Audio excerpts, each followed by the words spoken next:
ఇప్పుడు రామాయణాన్ని ఒక కొత్త కోణంలో పరిశీలన చేయండి. ఇన్నాళ్ళు మనం ఏం చెప్పాం? సీతారాములంటే ఇద్దరు కలిసి ఉంటారండి, శక్త్యాలోపైతం నా ఐశ్వర్యేణ ధనేనవా, ఎన్నో మాటలు చెప్పాము ఆ శ్లోకాలు. కానీ ఇవాళ మీరు ఇంకొక కోణంలో చూడండి. నిన్నటి రోజున మీకు నేను ఒక మాట చెప్పి ఉన్నాను. రాముడు నరుడిగా జన్మించాడు కనుకనే తతశ్చ ద్వాదశే మాసే చైత్రే నామకే తిథౌ నక్షత్రే తిథి దైవచ్చే సోచ్య సంస్థేషు పంచషు గ్రహేషు కర్కటే లగ్నే వక్పతాం విద్యునా సహా ప్రోజ్యమానే జగన్నాథం సర్వలోక నమస్కృతం. సర్వలోకముల చేత నమస్కరింపబడినటువంటి జగన్నాథుడు 12 నెలలు కౌసల్యా గర్భవాసము చేస్తే తప్ప నరుడు కాలేడు కనుక నరకాంత యొక్క గర్భమునందు 12 నెలలు ఉండి ఆవిర్భవించాడు నరుడిగా. రాముడిని ఎప్పుడైనా ఎవరైనా వచ్చి నువ్వు పరబ్రహ్మమునవు అన్నారనుకోండి, వెంటనే ఆయన అంటాడు, కాదు నేను మానుషం మణ్ణి, నేను అలా అనుకోవట్లేదు, నేను మనుష్యులను. రాముడు ఎప్పుడు నేను దైవమును అన్నాడు. రాముడు నేను దేవుణ్ణి అన్నాడు అనుకోండి, రాముడు ఇంకేడవడం కుదరదు. రాముడు నా భార్యను ఎవరో ఎత్తుకెళ్ళిపోయారని చెప్పి ఎవరు ఎత్తుకెళ్ళిపోయారో నాకు తెలియట్లేదని సుగ్రీవుణ్ణి వాళ్ళని అడగడం ఉండదు. ఎందుకంటే ఈశ్వరునకు ఒక శక్తి ఉంటుంది. ఏకకాలమునందు కొన్ని కోట్ల ప్రాణుల మనస్సులలో జరుగుతున్న విషయములను తాను గ్రహించగలడు. మరి ఇప్పుడు రాముడు భగవంతుడిగా ఉన్నాడు అనుకోండి, ఇప్పుడు సీతమ్మను ఎవరు అపహరించారో రాముడికి తెలిసి ఉండాలి. అప్పుడు రామాయణ కోణమే మారిపోతుంది. ఆధ్యాత్మ రామాయణంలో ఉంటుంది అప్పుడు రామాయణం, వాల్మీకి రామాయణంలో ఉండదు. ఆధ్యాత్మ రామాయణం చాలా గమ్మత్తుగా ఉంటుంది, అది వేరు కోణం. ఇప్పుడు మళ్ళీ ఆధ్యాత్మ రామాయణం కూడా ఎందుకు కానండి, ఆ రామాయణంలో రాముడు ఎప్పుడూ నరుడిగానే నడుస్తాడు. సీతమ్మ తల్లి చూడండి, అలా ఆవిడ నరకాంతగా జన్మించలేదు. నరకాంతగా ఆవిడ జన్మించలేదని ఎవరు చెప్పాలి? ఎక్కడ ఇప్పుడు రాముడు పుట్టాడు అనుకోండి, పిల్లలు లేరని పుత్రకామేష్టి చేశారు. సీతమ్మ తల్లి కూడా ఒక గర్భవాసము చెయ్యకుండా పుట్టిందని ఎవరు చెప్పాలి? ఎవరికి కూతురుగా ఉందో వాళ్ళు చెప్పాలి. ఇది ఒక పెద్ద కాంట్రవర్సీ. మీరు కొంచెం జాగ్రత్తగా ఆలోచించండి. ఎవరు నా కూతురు అని చెప్పుకుంటున్నాడో ఆయన ఒక మాట చెప్పాలి. ఏమని? ఈవిడ నా కూతురు కాదండి నిజానికి అని చెప్పాలి. ఇప్పుడు అలా అన్నాడు అనుకోండి, మాట మార్చాడంటాం. మాట మార్చాడండి, ఎలా నమ్మడం అంటాం. ఆయన మహాజ్ఞాని అయి ఉండాలి, ఆయన అలా అబద్ధం ఆడేవాడు కానివాడు అయి ఉండాలి.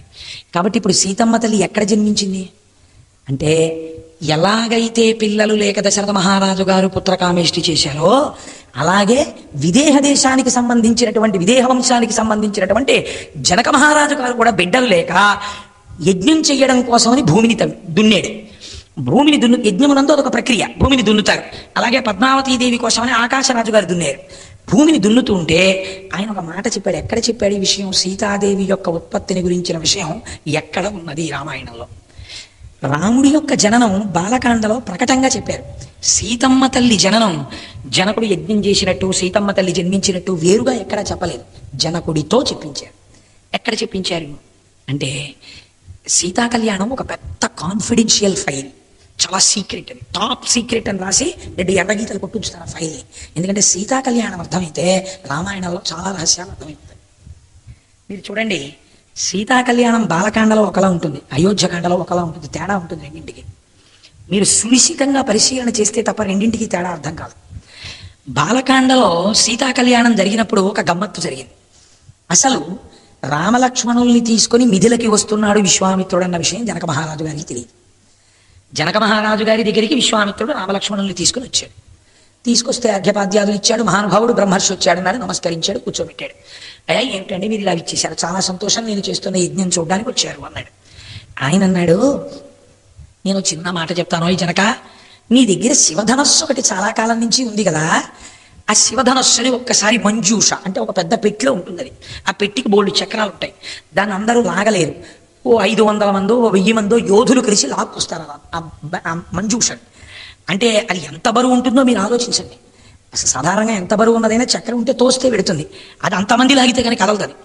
దాన్ని ఒక్కసారి తీసుకొస్తావా అన్నాడు. ఏ తద్దర్శయ భద్రంతే కృతకామౌ నృపాత్మజౌ దర్శనాదస్య ధనుషో యథేష్టం ప్రతియాస్యత. ఇంతే చెప్పాడు విశ్వామిత్రుడు. ఆ శివధనుస్సును ఒక్కసారి సభలోకి తెప్పించి ఆ మంజూషని విప్పి చూపించు. ఈ పిల్లలిద్దరిని రామలక్ష్మణుడు అంటారు. వీళ్ళ నాన్న దశరథ మహారాజు, వీళ్ళు నా యజ్ఞ సంరక్షణం చేశారు. జనక మహారాజు గారికి ఓ పురోహితుడు ఉన్నాడు అక్కడ వశిష్ఠుళ్ళ, ఈయన శతానందుడు. ఈ శతానందుడు గౌతముడు అహల్య యొక్క కుమారుడు. వీళ్ళకి శతానందుడికి రాముడంటే ఎందుకంత సంతోషం అంటే, వాళ్ళ అమ్మగారికి శాప విమోచనం రామచంద్ర ప్రభు వల్ల అయింది. ఈ విశ్వామిత్రుడు చెప్పబట్టి అయింది, అటువైపు తీసుకురావాల, అందుకని కృతజ్ఞతాభావం ఉంది. ఇప్పుడు ఒక్కసారి ఆ మంజూషని తీసుకురా, పెట్టి తెరు. ఈ పిల్లలిద్దరూ చూసి వెళ్ళిపోతారన్నాడు. ఎక్కడైనా విశ్వామిత్రుడు నువ్వు ఆ పెట్టి తీసుకొచ్చి ఇక్కడ పెట్టు, భూత భవిష్యత్ వర్తమాన కాలంలో తెలుసున్న బ్రహ్మర్షి ఈ శివధనస్సు ఇవాళ విరిచేస్తాడు రాముడు, అందుకే తీసుకొచ్చాను. మీ అమ్మాయి పెళ్ళి అయిపోయినట్టే, పట్టు చీరలు కొనేసుకో, తాంబూలాలు సిద్ధం చేసుకో, మంగళసూత్రాలు రెడీ అని అడగలేదు. చూసి వెళ్ళిపోతారు. ఎందుకని? శివధనస్సుని ఎత్తడం ఎత్తలేకపోవడం ఈశ్వరానుగ్రహం మీద ఆధారపడి ఉంటుంది. తను గురువుగా తండ్రి చెయ్యవలసిన పెళ్లిని గురించి గురువే మాట్లాడితే బాగుండదు. రాముడి ధర్మం ఏమిటో, రాముడు ఎటువంటి వాడో, తండ్రి నిర్ణయించవలసిన విషయాల్లో ఎంత నిక్కచ్చిగా ఉంటాడో మీరు చూద్దురు కానీ. ఇది బ్రహ్మర్షి విశ్వామిత్రుడు అంటే. అందుకే ఆయన మీ అమ్మాయి పెళ్ళి అవుతుందని చెప్పలేదు, ఆ మంజూష పట్రా అన్నాడు. అంటే ఇప్పుడు ఏం చెయ్యాలి? జనకుడు పట్టుకొచ్చి అక్కడ పెట్టాలి. ఆయన చిత్రమైన మాట అన్నాడు. ఆయన అన్నాడు, ఈ శివధనస్సు మా ఇంట్లో చాలా కాలం నుంచి న్యాసంగా ఉంది, నేను ఒక నియమం పెట్టుకున్నాను. ఏమిటో తెలుసా? అధమే కృషత క్షేత్రం లంగలా దుగ్ధితామయా. ఈవిడ నేను ఒకానొక సమయంలో యజ్ఞం చెయ్యడం కోసమని భూమిని తవ్వాను. భూమిని దున్నుతుంటే నాకు ఒక పెట్టె దొరికింది. ఆ పెట్టె నాగటి చాలుకి తగిలింది, తీసాం. అందులోంచి సీతానాం నాయతి విశ్రుత ఉద్ధితామయా, పెట్టెలోంచి పైకి లేచింది పిల్ల. పైకి లేచి ఈ పిల్లకి పేరు నేను పెట్టలేదు, తనే పెట్టుకుంది, సీత అని పేరు. కానీ జనకుడనైన నన్ను అనుగ్రహించింది కాబట్టి కూతురుగా జానకి అని లోకం పిలిచింది. కానీ ఆ పిల్లకి నేను పేరు పెట్టలేదు, ఆ పిల్ల పేరు ఆ పిల్లే పెట్టుకుంది, సీత అని పెట్టుకుంది. ఈ సీత యుక్త వయస్కురాలైంది. ఇప్పుడు జనకుడు ఒక పెద్ద మాట, ఇది లోకంలో ఆడపిల్లలు ఉన్న తండ్రులు ఎర్రసిరాతో అండర్లైన్ చేసుకోవాల్సినటువంటి శ్లోకం. ఎంత జ్ఞాని అయినా, ఎంత పండితుడైనా, ఎంత ఐశ్వర్యవంతుడైనా ఆడపిల్లని కన్నవాడు మాట పడడానికి కొంచెం సిద్ధపడాలి అన్నాడు. ఎందుకంటే వియ్యాల వారు మంచి వాళ్ళైనా మధ్యలో ఎవడో ఏదో అనొచ్చు, తొందరపడి నువ్వు తిరగబడకూడదు, కొంచెం ఓర్పు పాళ్ళు నీకు ఎక్కువ ఉండాలి ఆడపిల్ల భద్రత రీత్యా. అందుకని నా మనస్సు బెంగగా ఉందో, మహానుభావ విశ్వామిత్ర, ఈ సీతమ్మకి తగిన వరుణ్ణి నేను ఎక్కడ తేగలను? ఎవరికి దొరికిందండి ఆవిడ? జనక మహారాజు గారికి దొరికింది. ఇప్పుడు జనకుడు ఆ పిల్లకి పెళ్లి చేయాలంటే ఏం చేయాలి? తను నిర్ణయించాలి ఎవరో యోగ్యుడైన వరుణ్ణి. అంతేకాని ఏమంటే మా ఇంట్లో పెద్ద ఇనప ఉంది, దాన్ని ఎవడు వంచితే వాడికి మా పిల్లనిస్తానని అనుకోండి, ఎంత అసహ్యంగా ఉంటుంది. మా ఇంట్లో శివధనస్సు ఉంది, దాన్ని ఎక్కువ పెడితే పిల్లనిస్తానన్నాడు. ఎందరో వచ్చారు, ఎవరూ ఎక్కువ పెట్టలేకపోయారు, అందరూ ఓడిపోయారు. సీతమ్మ మీద మరులు కొన్నారు. వీళ్ళందరూ సంఘం పెట్టారు. ఏమిటి సంఘం అంటే? శివధనస్సుని ఎత్తడంలో భంగపడిన వాళ్ళ సంఘము పెట్టి, ఏమిట్రా ఈ ధనస్సు అంటాడు, ఏంట్రా పిల్లని ఇవ్వకుండాను, మనందరం కలిసి జనకుడిని చంపేస్తే గొడవ ఉంటుంది. అందుకని మనందరం జనకుడి మీద యుద్ధానికి వెళదామని వెళ్ళాడు. జనకుడు ఎవరు? మహాజ్ఞాని. తనని తాను రక్షించుకోడు, తాను దేవతల గురించి తపస్సు చేశాడు. ఇప్పుడు ఆ దేవతలు ఏం చేశారు? పరమప్రీతిని పొంది దేవతా సైన్యాన్ని ఇచ్చారు, ఇచ్చి వచ్చిన వాళ్ళని ఓడించారు. కాబట్టి పిల్ల పెళ్ళి ఇప్పుడు కావలేదు, ఎటు తేలలేదు, ఇలా ఉండిపోయింది. నేను ఈ ధనస్సుకి ఈ పిల్ల పెళ్లికి మూడేసట్టే పెట్టాను. అయితే మళ్ళీ చెప్తున్నాను, విశ్వామిత్ర మహర్షి, నువ్వు తెలిసే చెప్పావు శివధనస్సు చూపించమని, తీసుకొచ్చి చూపిస్తాను. ఈ పిల్లాడు వేళ ముచ్చటపడి పైకెత్తుతానంటే, ఈ పిల్లాడు నరుడు కదా, దశరథుడి కొడుకు కదా, ఇవన్నీ నేను ఇంకేం అడగను. ఒకవేళ కానీ యద్యస్య ధనుషో రామ కుర్యాదారోపణం మునే సీతాం స్తుతాం అయోనిజాం సీతాం దద్యాం దశరథేరహం. ఎంత పెద్ద మాట చూడండి అందులో. సుతాం నా కూతురు, అయోనిజాం నా భార్యకి పుట్టని, అయోనిజాం లేదా ఏ యోని యందు జన్మించని. ఎలా కుదురుతుందండి? ఏ యోని యందు జన్మించనది తన కూతురు ఎలా, ఏ ధర్మశాస్త్రం బట్టి అయింది? ఇంతటి మహాజ్ఞాని జనకుడు నా కూతురు అని మరి ఎలా అన్నాడు? ఎవరిచ్చారు అధికారం సీతమ్మని కూతురు అనడానికి? పెట్టె దొరికితే కూతురేనా? పెట్లో ఉన్నది నగదు కాదు కదా, చైతన్యమూర్తి అమ్మవారు. ప్రసన్నురాలైంది, నా పట్ల అనుగ్రహించింది అనాలేమో కానీ నా కూతురు అనడానికి అధికారం ఎవరిచ్చారని అన్నాడు. సుతాం నా కూతురు. పక్కనే వ్యతిరేకమైన మాట, అయో నిజాం ఏ యోని యందు పుట్టలేదు. సీతాం నేను పెట్టలేదు, ఆ పేరు ఆవిడ పెట్టుకుంది. దద్యాం నేను ఇచ్చేస్తాను. ఎవరికి? ఈ ధనస్సు పెడితే దాశరథేరహం, అహం నేను ఇస్తాను. ఎవరికి? ఈ దశరథుడి కొడుక్కి. ఇందులో ఎంత విచారణ చేయవలసిన మాటలు ఉన్నాయి చూడండి. తన కూతురు కాదంటున్నాడు ఓ పక్క, అయ్యో నిజా అంటున్నాడు, నేను ఇచ్చేస్తానంటున్నాడు. పిల్ల మనస్సుతో సంబంధం లేదా? ఎవడో వచ్చి ధనస్సు ఎక్కువ పెట్టేశాడు అనుకోండి, ఇచ్చేస్తానంటున్నాడు. అదొక్కటే క్రైటీరియా, శివధనస్సు భంగం ఎక్కువ పెడితే చాలు, పిల్లలు ఇచ్చేస్తాను, ఇది నా ప్రతిజ్ఞ అంటున్నాడు. మీరు రామాయణం మనం వినడం చేస్తాం. ఒకవేళ ఎవడో ఎక్కువ పెట్టాడండి శివధనస్సు వచ్చి, ఇచ్చేయడమేనా జనక మహారాజు గారు? ఇంకా అదేంటంటే శివధనస్సుని ఎక్కువ పెట్టిన వాడు ఇలాంటి వాడు, వాడికి ఎలా ఇస్తాను పిల్లని అని ఆలోచించరా? సీతమ్మ తల్లి మా నాన్నగారు ప్రతిజ్ఞ చేశారు కదండి, మరి ఆయన ధనస్సు ఎక్కువ పెట్టారు కదా, బాగుండదు కదా, నేను ఆయనతో వెళ్ళిపోతాను, వెళ్ళిపోతుందా భార్యగా? అలా వెళ్ళిపోవడానికి ఆవిడేమైనా చాలా ప్రాజ్ఞత లేని మనిషి? అయ్యో నిజ మహాతల్లిని ఆయనే చెప్తున్నాడు, పేరు కూడా నేను పెట్టలేదని. మరి ఇంత ధైర్యం ఏమిటి? ఆహా నేను ఇస్తానంటే ఏమి నమ్మకం? నా మాట నాకు నిలబెడుతుంది. ఎక్కడి నుంచి వచ్చిందండి జనకుడికి ఇంత నమ్మకం, ఇంత ధైర్యం ఆ పిల్ల మీద? ఇది తండ్రికి కూతురు మీద ఉన్న నమ్మకం. ఇది తండ్రికి కూతురు మీద ఉండవలసిన నమ్మకం. కూతురు తండ్రి యందు నిలబెట్టవలసిన నమ్మకం. తద్భిన్నంగా మాట్లాడడం, సినిమా తీయడం, రామాయణానికి వారసులు ఉన్న గడ్డ మీద ఎవడూ సాహసం చేయకూడదు కదండి. శ్లోకం మనకి ప్రమాణం.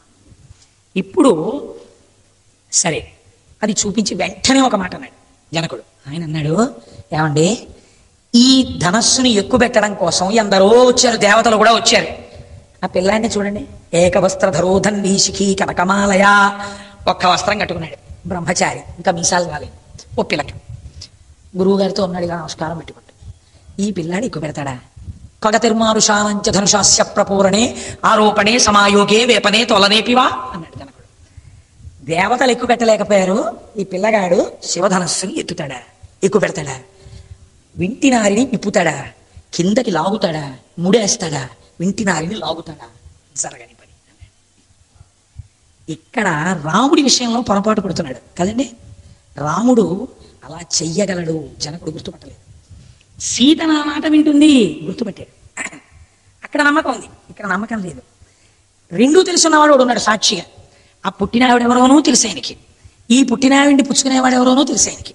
తను చెప్పకూడదు, అది జరిగే తీరుతుంది, ఎలా జరుగుతుందో కూడా తెలుసు ఆ పెద్ద మనిషికి.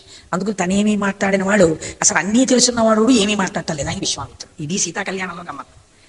ఆయన అన్నాడు, మహర్షి అంత అందమైన రచన చేస్తారండి.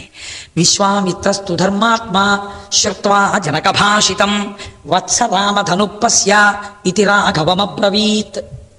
సీతా కళ్యాణం ఒక అద్భుతమైనటువంటి ఘట్టం. విశ్వామిత్రుడు అన్నాడు, విశ్వామిత్రస్తు ధర్మాత్మ. మహర్షి మర్చిపోరు, ఎక్కడెక్కడ ధర్మం గురించి మాట్లాడుతుంటారు. ధర్మాత్ముడైన విశ్వామిత్రుడు. ఏమిటండి ధర్మం ఇక్కడ? ఏమిటి ధర్మంగా ఉన్నాడు విశ్వామిత్రుడు? ఇప్పుడు అందులో మీకు ధర్మం ఏమిటి కనపడింది అలా మాట్లాడడంలో? అంటే ఆయనకు ఒక విషయం తెలుసు, మగపిల్లవాడికి పెళ్లి చేస్తున్నప్పుడు ఆయనకి భార్యగా ఎవరుండాలన్న విషయాన్ని తండ్రి నిర్ణయిస్తాడు. నేను నిర్ణయించడం కాదు, గురువునైనా కూడా నేను నిర్ణయించి నిన్ను సీతమ్మ పెళ్లి చేసుకుంటుంది అన్న తర్వాత అన్నమ్మ ఆ మాట మా నాన్నగారు చెప్పాలండి అంటే ఈయన పరువు ఏమవుతుంది? ఇది ఆయనకి తెలిసిన ధర్మం. విశ్వామిత్రస్తు ధర్మాత్మ శ్రుత్వా జనక భాషితం. జనకుడు అన్న మాట విన్నాడు. అయ్యో పిచ్చివాడు పసిగట్టలేకపోతున్నాడు, ఇతనే వాళ్ళ అల్లుడు అని అన్నాడు. వత్స రామ, ఎంత ప్రేమో చూడండి.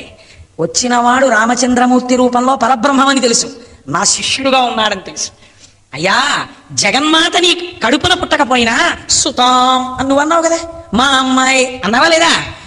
పరబ్రహ్మము నాకు శిష్యుడై నా వెంట తిరుగుతున్నాడు, నా చెంబు పట్టుకుంటున్నాడు, నేను మడిబట్టి తిప్పేస్తే మడత పెడుతున్నాడు, నా వెనకాతల నా బ్రహ్మదండాన్ని చంకలో పట్టుకుంటున్నాడు, నా కాళ్ళకి దండం పెడుతున్నాడు. గురువు గారు నాకు ఏదైనా సరే శాసనం కరవామకిం, నన్ను శాసించండి అంటున్నాడు. నేను అదృష్టవంతుడు, నేను ఇలా. అందుకు నువ్వు సుతాం అని నువ్వు అన్నావు, నేనేమంటానో తెలుసా? పరబ్రహ్మాన్ని వత్సా అని నేను పిలుస్తాను.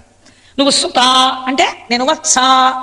తప్ప ఎంత సంతోషాలా చూడండి ఎవరి వాళ్ళని. అందుకని వత్స రామ, ఓ పిల్లడా, ఓ కొడుకుతో సమానమైన వాడా రామ.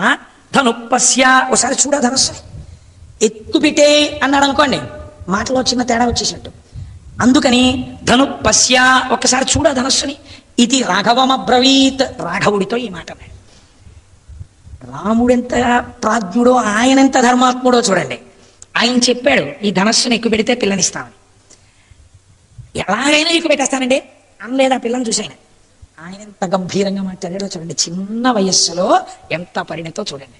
ఆయన వీళ్ళ ధనస్సు ఇంకోసారి చూశాడు, పెద్ద ధనస్సు. ఆయన అన్నాడు, ఇదం ధనుర్వరం బ్రహ్మం సంస్పృశామి పాణినా యత్నవాంశ్చ భవిష్యామి తోలనే పురణేపివా అన్నాడు. గురువుగారు మీరు చూడమన్నారు, చూశాను. చాలా గొప్ప ధనుస్సు అండి. ఇదం ధనుర్వరం బ్రహ్మన్. గురువుగారిని ఏమని పిలుస్తున్నాడు చూడండి, బ్రహ్మన్ అని పిలిచాడు. అంటే గురుర్బ్రహ్మ గురుర్విష్ణు గురుర్దేవో మహేశ్వర గురు సాక్షాత్ పరబ్రహ్మ తస్మై శ్రీ గురవే నమః. గురువు పరబ్రహ్మమై ఉన్నాడు, అందుకని బ్రహ్మన్ మీరే పరమేశ్వరుడు. ఈశ్వర శాసనం కావాలి. పెళ్లి జరగడానికి వెనకాల భగవంతుని యొక్క నిర్ణయం ఉండాలి. సంస్పృశ విహపాణినా, దీన్ని ముట్టుకుందామని అనుకుంటున్నాడు. మీరేమన్నారు? ధనుపస్య చూడన్నారు, అంతే. ముట్టుకోమని మీరు అనలేదు. నేను చూసేసాను గురుగారు, కానీ క్షత్రియుండి కదా చూసి వెళ్ళిపోవడం ఏమిటి? మ్యూజియంలో చూసినట్టు ఎక్కువ పెట్టాలి కదా, క్షత్రియ ధర్మం కదా. ఇప్పుడు ఆయన ధర్మం ఆయన పాటిస్తున్నాడు, అలా ఎలా కుదురుతుంది గురుగారు? నేను ఎక్కువ పెట్టాలి కదండి అంటే పిల్ల మీద పిచ్చి వేడిగా అనుకుంటారు. అందుకని ఆయన ఎంత గోప్యంగా మాట్లాడాడో చూడండి. ఆయన అన్నాడు యత్నవాంశ్చ భవిష్యామి, చూశాను, ముట్టుకుందాం అనుకుంటున్నాను. తోలనే పూరణే పివా, దీన్ని ముట్టుకుని పైకెత్తి ఎక్కువ పెట్టాలని అనుకుంటున్నాను. ఎప్పుడు ఎక్కువ పెడతాడు? తను ఎక్కువ పెట్టేయట్లేదు, ఎక్కువ పెడదాం అనుకుంటున్నాను అని గురువుగారి వంక చూశాడు. అన్నాడు అనుకోండి, ఆమె వచ్చేస్తాడు. ఇప్పుడు ఆయన ఏమన్నాడు? ఎక్కువ పెట్టు అన్నాడు అనుకోండి, పెళ్లికి పేటేసినట్టు. వద్దు అన్నాడు అనుకోండి, ఇంతకు ఇచ్చిన కార్యం ఆగిపోయినట్టు. కాబట్టి ఇప్పుడు ఆయన ఏమన్నాడు అన్నాడు. చాలు, గురువు అన్నాడు అనుకోండి, ఆశీర్వచనం. గురువు యొక్క వైభవాన్ని ఆవిష్కరించింది సీతా కళ్యాణం. ఇప్పుడు ఆయన ఏం చేశాడు? ఒక్కసారి ఆ ధనస్సుని చేత పట్టుకుని పైకెత్తాడు. ఆరోపయిత్వా ధర్మాత్మా పూరయామాస తద్ధను తత్వభంజ ధనుర్మధ్యే, దాన్ని ఇలా ఎత్తిపెట్టి ఆశ్చర్యపోతున్నారు అందరూ. ఇలా చేయి పైకెత్తి విప్పేశాడంతే. ఆజానుబాహు వరవిందలలాయతాక్షం, పెద్ద పెద్ద చేతులు. ఒక్కసారి ముడిప్పేసి కిందకి లాగి ముడేసి గట్టిగా లాగి ధనస్సు వింటినారి లాగాడు. పెళ పెళ పెళ పెళ ధనులతో ధనస్సు విరిగిపోయి, విరిగిపోగానే ఉత్తరక్షణం సభలో ఉన్న వాళ్ళందరూ మూర్చబడిపోయారు. ఎవరున్నారు? ఒక్క విశ్వామిత్రుడు, రాముడు, లక్ష్మణుడు, సీతమ్మ, జనకుడు, ఈ ఐదుగురే తెలియచు. ఇప్పుడు జనకుడు అన్నాడు భగవన్ దృష్టవీర్యో మే రామన్ దశరథేరహం అత్యద్భుతవచించ అతర్కితమిదమ్యా అన్నాడు. పిల్ల పెళ్లి కుదిరిపోయింది, అది ఆయన ఆనందం కాదు. ఇందులో ఒక పెద్ద రహస్యం ఉంది. ఏమిట రహస్యం? అత్యద్భుతం. జనకుడు జనకుడే రామాయణంలో. పరబ్రహ్మమునకు చెందిన శక్తి మిథిల యందు జన్మించింది. ఈ శక్తి శివుడి పక్కకి చేరాలి. శివుడెవరో లేదా బ్రహ్మమెవరో నారాయణుడెవరో ఎవరు నిర్ణయించాలి అంటే, ఎవరు శివుడో వాడే శివధనస్సుని ఎక్కువ పెట్టగలడు. శివుడు అంటే మంగళప్రదుడు. కాబట్టి ఇప్పుడు శివకేశవ అభేదం ఏది? కాబట్టి ఇప్పుడు ఏం చెయ్యాలి? ఎవరు వచ్చి శివధనస్సు ఎక్కువ పెడతాడో ఆ ధనస్సుని ఎక్కువ పెట్టడం అంటే మాయాశక్తిని వహించుట, మాయను నియమించుట, మాయను ధరించుట. ఇది ఎవడు చేయగలడో వాడు పరబ్రహ్మము. మమ మాయా పురత్యయ అంటాడు భగవద్గీతలో. ఈ మాయ అందరికీ వశురాలు కాదు. ఎవరు తనదిగా చేసుకోగలడో వాడు పరబ్రహ్మము. పరబ్రహ్మను నేనెలా గుర్తుపడతాను? శివధనస్సుని ఎక్కువ పెట్టిన వాడు బ్రహ్మం అని చెప్తాడు. అందుకని ధనస్సుని విషపెట్టాడు. ఇప్పుడు ఎవరు కనబడుతున్నాడు? ఇన్నాళ్ళు పిల్లాడనుకున్నాను, కాదు కాదు, ఇది పరమాత్మ. పరమాత్మకి పర్యాయ పదం అద్భుతం. అందుకని అత్యద్భుతం, అతించ, నేను ఊహించలేదు, అతర్కితం, దీని మీద వాదన లేదు. ఏమాశ్చర్యం, దాశరథేరహం, పరబ్రహ్మము దాశరథిగా వలయాడుతున్నది. గుర్తుపట్టాడు కనకుడు. కాబట్టి ఇప్పుడు ఏం చేస్తాను? ఓహ్ ఏమానందం, ఏమానందం! నా కూతురుగా ఉన్నటువంటి సీతమ్మకి తగినటువంటి వరుడు దొరికాడు అంటే బ్రహ్మమును గుర్తిరిగాను, ఈమె బ్రహ్మమునకు చెందుతుంది. కాబట్టి ఇప్పుడు ఏం చేశాడు? గబగబా పూర్ణ కలశం చేత్తో పట్టుకుని కన్యాదానం చేసేయడానికి రాముడి దగ్గరికి వెళ్ళాడు. బాలకాండలో ఎలా చెప్పారో తెలుసా అండి? విశ్వామిత్రుడు కబురు చేయమన్నాడు దశరథ మహారాజు గారికి. కబురు చేశారు. ఆ రోజుల్లో ఇక్ష్వాకు వంశంలో ఒక అలవాటు. వివాహానికి వెళ్ళేటప్పుడు భార్యను తీసుకెళ్లారు, పురుషుడు ఒక్కరే వెళ్తారు. అందుకని దశరథ మహారాజు గారు తన పౌరోహిత్యులైనటువంటి వశిష్ఠాదులతో కలిసి వెళ్ళాడు. అక్కడ జనకుడు శతానందుడితో కలిసి స్వాగతం చెప్పాడు. స్వాగతం చెప్పిన తర్వాత ఇద్దరు పెళ్లి మాటలు మాట్లాడుకునేటప్పుడు మీకు ఫిక్స్డ్ డిపాజిట్లు ఎన్ని, ఎల్ఐసి సర్టిఫికెట్లు ఎన్ని, పిల్లకి ఎంత ఇస్తారు, ఇవి మాట్లాడుకోలేదు. వంశాలు మాట్లాడుకున్నారు. ఈ పిల్ల యొక్క వంశం ఏమి అంటే విదేహ వంశం గురించి చెప్పారు. పిల్లవాడి వంశం ఏమి? ఇక్ష్వాకు వంశం గురించి చెప్పారు. ఏమి వంశాలండి? 2 వంశాలు. ఎంతటి మహాపురుషులు జన్మించిన వంశాలు. వీళ్ళిద్దరికి సరిపోయింది వంశం. ఇద్దరికి వయస్సు సరిపోయింది, అందం సరిపోయింది, శీలం సరిపోయింది, శీలకి స్వభావం. అందుకని వివాహం చేసేద్దాం అని స్నాతకం చేశారు రామచంద్రమూర్తి దశరథ మహారాజు గారు. పరబ్రహ్మమునకు స్నాతకం చేసిన భాగ్యాన్ని పొందిన వాడు దశరథుడు ప్రపంచంలో.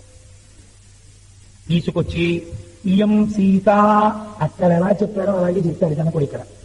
మమ సుత, ఈమె ప్రణవం వేస్తారు అక్కడ. ఈమె మీరు కళ్యాణం చేసినా ఇదే చెప్తారు, ఈమె నా కూతురు, ఇయం సీత మమ సుత సహధర్మచరీతవా. ఈ మాటలు మహర్షి మర్చిపోదు. ఈమె సహధర్మచరీతవా, నీతో కలిసి ధర్మమునందు నడుస్తుంది. సహధర్మచరీతవా ప్రతీచ్ఛచైనాం భద్రంతే పాణిం గృహీష్వ పాణినా పతివ్రత మహాభాగ ఛాయేవానుగత సదా.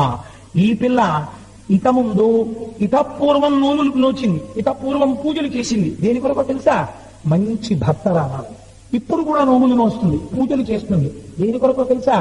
పతివ్రత, నీ యొక్క అభ్యున్నతి కొరకు చేస్తుంది.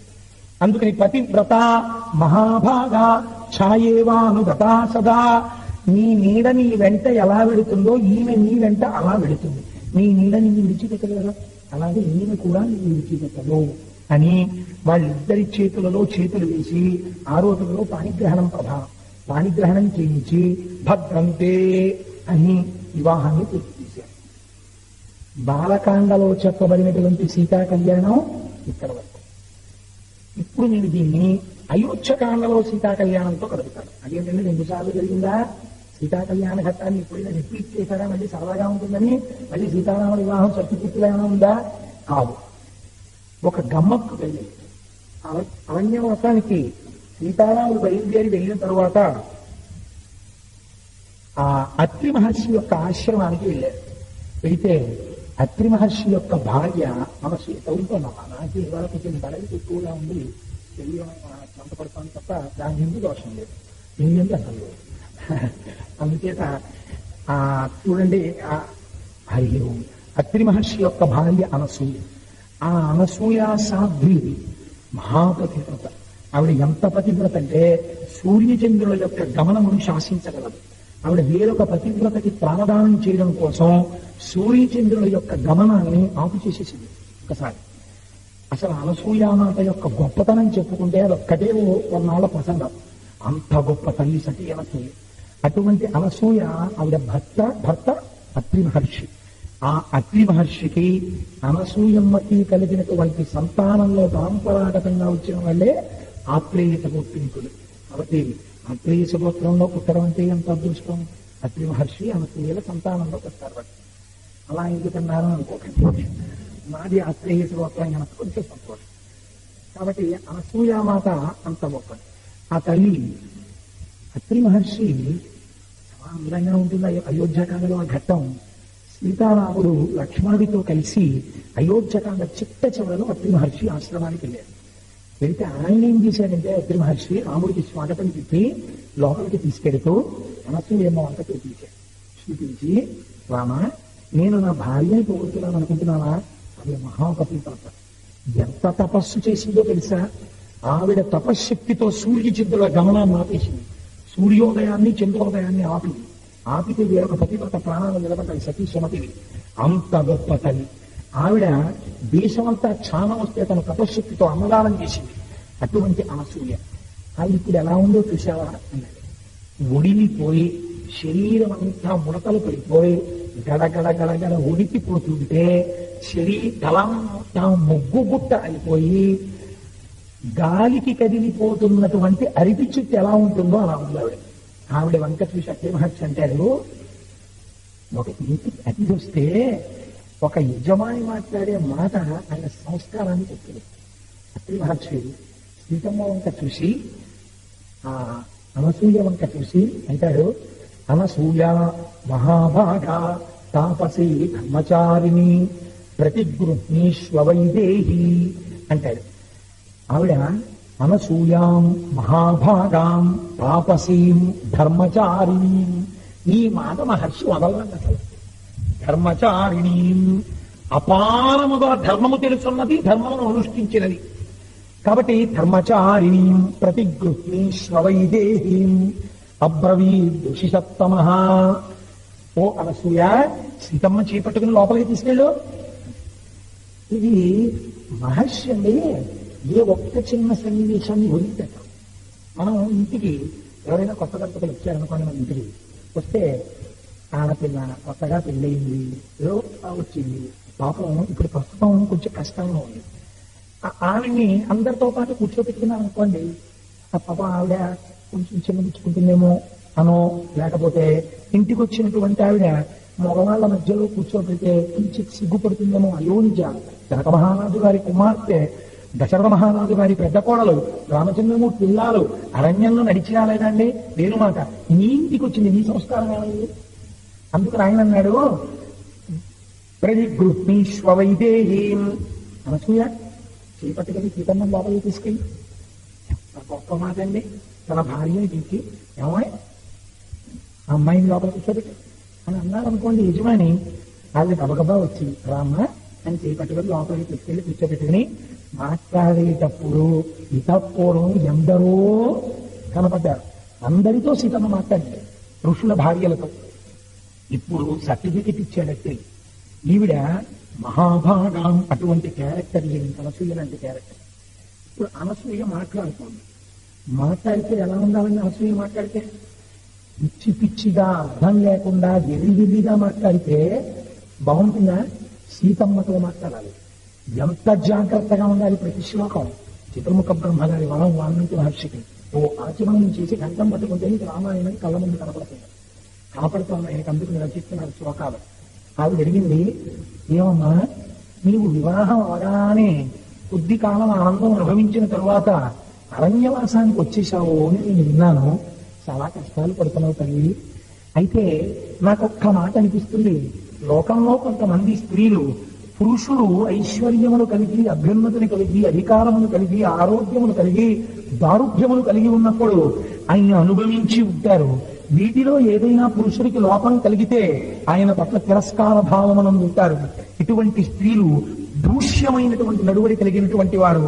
ధర్మము తప్పి భర్తని గౌరవించకుండా, భర్త ఉపచారము చెయ్యకుండా, భర్త పట్ల మర్యాద లేకుండా, భర్త శుశ్రూష లేకుండా ఎన్ని పూజలు చేసిన స్త్రీ అయినా, ఎన్ని నోములు పట్టిన స్త్రీ అయినా నాకు తెలుసున్నంత వరకు సూర్యచంద్రులంత కాలం నరకంలో ఉంటుందని నేను అనుకున్నాను. యథార్థమేనంటావా? ఎవరు చెప్తున్నారని ఈ మాటలు? అనసూయమ్మ చెప్తాను. చెప్పి సీతమ్మ వంక చూస్తే సీతమ్మ తల్లి ఒక నవ్వునండి. నవ్వి, అమ్మా నువ్వు రాముడితో కలిసి అరణ్యవాసానికి వచ్చేసావని విన్నాను. సీతమ్మ, నువ్వు రాముడితో కలిసి అరణ్యవాసానికి వచ్చి అరణ్యవాసంలో రాముడితో కలిసి ఉండడంలో నీ మనస్సు ఏమీ బాధపడలేదు కదా? అయోధ్య నెలవలసిన వాడు అరణ్యాల కొట్టి తిరుగుతున్నాడు, ఆయనతో పాటు నేను తిరుగుతున్నాను, ఆయనతో పాటు కందమూలాలు తిరుగుతున్నాను, అడవిలో తిరుగుతున్నానని నీ మనస్సు కొండలేదు కదా? నువ్వు సంతోషంగానే ఉన్నావు. నిన్ను చూస్తే నాకు ఎంతో సంతోషంగా ఉందమ్మా. ఈ వయస్సులో భర్తను అనుభవించి వచ్చావు, ఎంత ధర్మం పాటించావు తల్లి. అంటే సీతమ్మంది పతి శుశ్రూష అన్నదే స్త్రీకి పరమధర్మం అమ్మా అన్నది. అంటే సీతమ్మ తల్లి జవాబు చెప్పింది. ఒక అద్భుతమైనటువంటి శ్లోకం చెప్తుంది. ఇప్పుడు తెలియని రామాయణం ఇన్ని కాండలు అసమానం గుర్తుంటాయా? కానీ ఒక ప్రయత్నం చేస్తాను. ఆ సీతమ్మ తల్లి అంటుంది అనసూయమ్మతోటి, అమ్మా ప్రాణి ప్రధాన కాళీ చ యత్పురా అగ్నిసన్నిధౌ అనుశిష్టా జనన్యాస్మి వాక్యం తదపి మే ధృతం. గొప్ప శ్లోకం చూడండి. మా అమ్మ నన్ను చిన్నతనంలో అంతఃపురంలో ఉన్నప్పుడు ఎప్పుడు ఏం చెప్పేదో తెలుసా అమ్మా? అత్తవారింట్లో ఎలా మసులుకోవాలో నాకు చెప్పేది. ఆఖరణ ఈ విషయాలు మా అమ్మ చిట్ట చివర ఎక్కడ వరకు నాకు చెప్తూ వచ్చిందో తెలుసా? ఎప్పుడా అగ్నిసన్నిధౌ, అగ్నిహోత్రం దగ్గర పాణి ప్రధానతాలేచ, రాముడు నా పాణిగ్రహణం చేస్తున్నప్పుడు కూడా మా అమ్మ నాకు ఈ మాటలే చెప్పిందమ్మా. భర్తతో ఎలా ప్రవర్తించాలో నేర్పింది. అందుకని భర్తని అనుభవించి ఉండడం నాకు మా అమ్మ వలన అబ్బిన సంస్కారం అమ్మా అంటాడు. లోకానికి ఒక పాఠం చెప్తోంది సీతమ్మ అనసూయ కలిసి. ఒక ఆడపిల్ల అత్తవారింటిలో ప్రవర్తించవలసినటువంటి విధానము తెలియకుండా ఎంత చదువు చదివినా, ఎంత ఉద్యోగం చేసినా, ఇంటికొచ్చిన అతిథిని మర్యాద చెయ్యడము చేతకాని కోడలు ఆ ఇంటికి వస్తే ఆ దోషము, ఆ పాపము పుట్టింటి వారిది, ఆ తల్లిది. ఆ తల్లి ఆ సంస్కారాన్ని నేర్పుకుని తీరాలి ఆడపిల్లకి. ఎంత చదువు చెప్పిస్తున్నా, ఏమంటే చదువుకి సంస్కారానికి భేదం ఉందా? ఎంత చదువు చదువుకుంటే ఇంటికి అతిథులు వచ్చినప్పుడు అమ్మవారికి నమస్కారం చేసి వారితో గౌరవంగా చక్కగా మాట్లాడాలి. ఆయనకి పట్టుకెళ్ళి ఒకప్పుడు పాలియమ్మా అని చెప్పడానికి చదువులో మార్పులు తగ్గిపోతాయా?